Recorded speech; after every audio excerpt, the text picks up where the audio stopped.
별다방. 안녕하세요. 여기는 별다방입니다.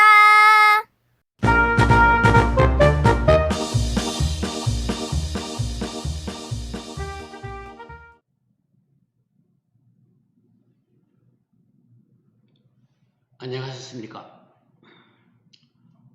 이 시간에는 민요와 여러분들이 잘 듣지 못했던 용어일지 모르겠습니다만은 참여에 대해서 민요가 무엇이며 참여가 무엇이라는 것을 몇 말씀드리고, 그 민요 말고 참여의 작품 두 편을 첫 시간, 둘째 시간 갈라서 말씀드리겠습니다. 전번에도 제가 민요에 대한 말씀을 한번 올린 바 있습니다만은, 민요에 대한 개관은 대체로 여러분들도 잘 아십니다만은, 우리나라의 민요는 설화와 함께 구전문학, 즉 입에서 입으로 전해 내려오는 문학의 한 종류로서 민요는 반드시 지배층이 아니라 서민층의 유산이라고 볼 수 있습니다. 민요는 오랜 세월에 걸쳐 서민들의 예술적 재능에 의해서 개인적이 아니고 집단적으로 창작됩니다.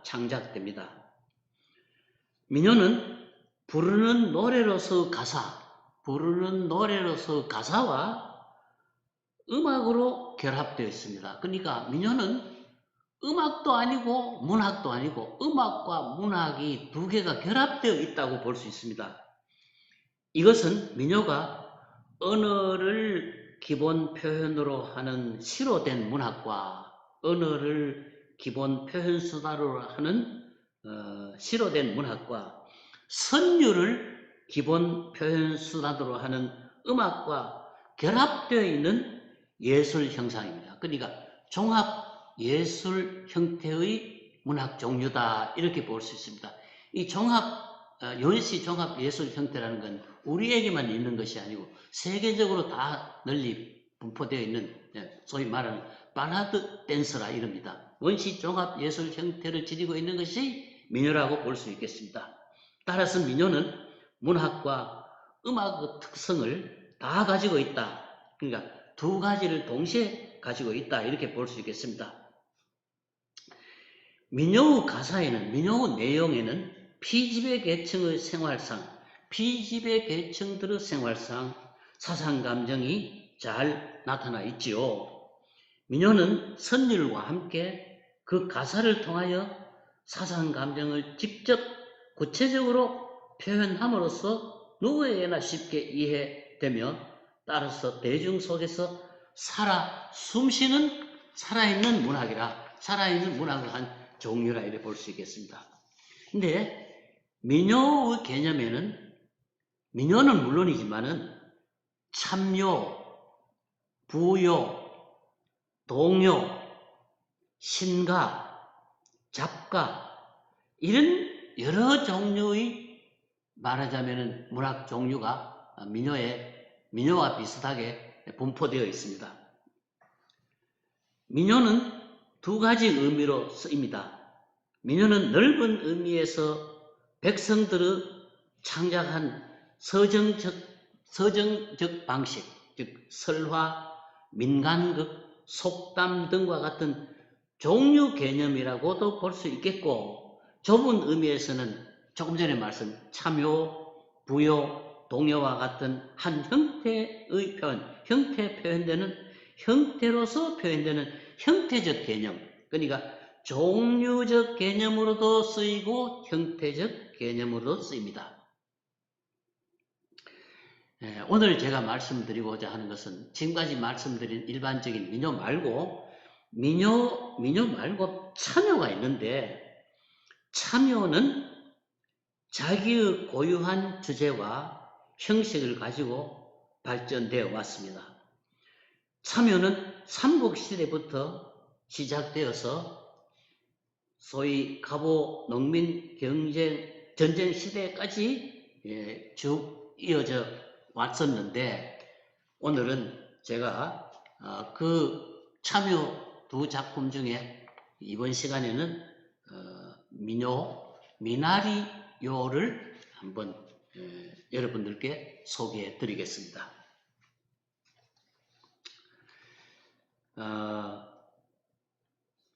미나리요는 미나리는 사철이요, 장다리는 한철이요. 아주 간단합니다. 이것이 한 작품입니다. 미나리는 사철이고 장다리는 한철이다. 이것이 민요 아닌 참여로 볼 수 있다는 것입니다. 민요가 아닌 참여로 볼 수 있다는 것입니다. 왜 그러냐? 작품부터 먼저 해석을 하겠습니다. 미나리의 기본 사상을 한마디로 말하면은 그 글자만 가지고는 글자를 직역해 가지고는 그 무슨 의미인지 말 그대로 책에서는 별로 뜻을 파악해낼 수가 없습니다. 미나리는 사철 푸르지만은 이 뜻이죠. 민요는 봄, 여름, 가을, 겨울 사철 푸르지만은 장다리는 한철 잠깐 피고야 만다. 피고 만다는 것이야. 그 내용이야 식물계에서 있는 자연현상인데 그것을 지금 노래해 본들 무슨 의미가 있습니까? 글자대로 해석해봐야 아무런 의미가 나타나지 않습니다. 그 자체로는 별다른 의미가 없습니다. 이거를 참여의 입장에서 봐야만 된다는 것입니다. 식물계의 자연현상을 말하면서도 즉 미나리는 사철 푸르고 장다리는 어떠다는 식물계의 자연현상을 말하면서도 그 말 속에 숨어있는 뜻이 있다는 것입니다. 그 말 속에 숨어있는 뜻을 찾아내 봐야 된다는 것입니다. 노래에서 이러한 것을 흔히 참여라고 합니다. 참여는요, 다음 시간에도 말씀을 드리겠습니다만은 굉장히 간결한 표현을 합니다. 그리고 비유를 은유적으로 상징적으로 씁니다. 그리고 언어 지향성, 그러니까 어떤 목소리로 노래를 부르느냐, 풍자적이고 풍자적인 그런 의미를 주로 나타냅니다. 미나리요도 그러한 참여 일종이라고 거듭 말씀드립니다. 말 속에 숨어있는 진짜 말 뜻을 한번 찾아보겠습니다. 사실 여러분들 다 아는 내용입니다만 미나리는 숙종의 왕비로서 왕궁에서 쫓겨났다가 6년 후 다시 왕비로 들어간 인현왕후를 가리킵니다. 미나리는 바로 인현왕후입니다. 인현왕후의 성은 민씨입니다. 인현왕후의 성은 민씨지요. 민이라는 성의 첫 음은 미나리의 첫 음과 같습니다. 민씨와 미나리 앞음이 같습니다. 그래서 노래에서 미나리라는 말은 민씨를 가리키는 뜻이 있다는 것입니다. 그 다음 장다리는 장희빈을 지적하죠. 장희빈을 가리키는 것이죠. 장희빈을 가리킵니다. 장희빈의 성인 장씨의 장자는 장다리라는 글자와 같습니다. 말하자면은 장희빈의 장자와 장다리의 장자가 발음이 같고 뜻이 같다. 이리하여 장다리는 장씨를 의미하는 것입니다. 장씨를 은유하는 것입니다. 미나리가 사철이라는 말은 미나리가 봄, 여름, 가을, 겨울 할 것 없이 푸르다는 자연적인 현상에 의탁해가지고 자연적인 현상에 우의적 표현을 합니다. 직접적으로 표현을 하고 우의적으로 표현해서 자연현상에 의탁해서 인현왕후와 같은 사람은 변심을 모르고 송죽 같은 절개를 지키다가 끝내 잘 된다는 내용을 표현하고 있습니다. 자연현상 미나리를 말하는 것이 아니고 자연현상 장다리를 말하는 것이 아니고 인현왕후와 같은 사람은 변심을 모르고 송죽 같은 절개를 지키다가 끝내 잘 된다는 내용을 표현하는 것입니다. 장다리가 한철이라는 것도 마찬가지지요.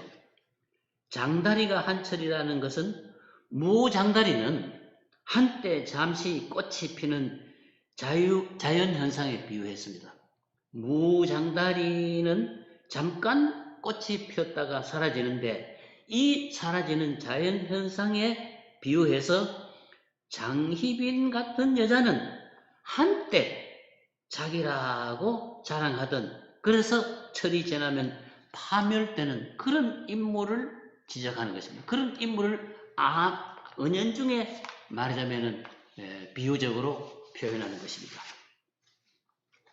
물론 역사적 사실을 두고 말한다면은 인현왕후 미씨가 쫓겨나든지 돌아오든지 장희빈이가 일시적으로 득세를 하든지 결과적으로 파멸을 하든지 그러한 궁중비화가 우리들에게는 별 관계가 없다는 것도 사실입니다. 하지만은 사람들은 어느 것이 악한 여자이고 누가 봉건 가정윤리의 희생자로 되는가 하는 것을 짐작합니다. 따라서 봉건적 압제의 희생자에 대해서는 비난하지 않으며 때로는 불쌍히 여기지만은 부정인물에 대해서는 반대로 냉정합니다. 냉정할 수밖에 없습니다. 특히 악한 자를 미워하고 악한 자를 증오하는 데서부터 그 악한 자에 의하여 고통받는 사람을 일정하게 동정심을 가지고 바라봅니다.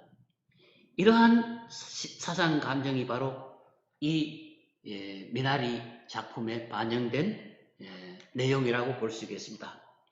한마디로 말해서 미나리는 거기에 깃든 설화가 봉건 지배 계급들의 모선과 알력을 궁중비화를 통해 보여주면서 악한 것을 규탄하고 악에 의해 고통받는 희생자들을 동정하고 있다는데 그 의의가 있습니다. 다시 말하면 보통 말로는 표현되지 않는 은유적인 그리고 간결한 그리고 비판적인 내용을 담고 있는 이 참여 작품의 문학적 가치가 참여를 통해서 미나리요가 이해되기를 바람하지 않습니다. 감사합니다.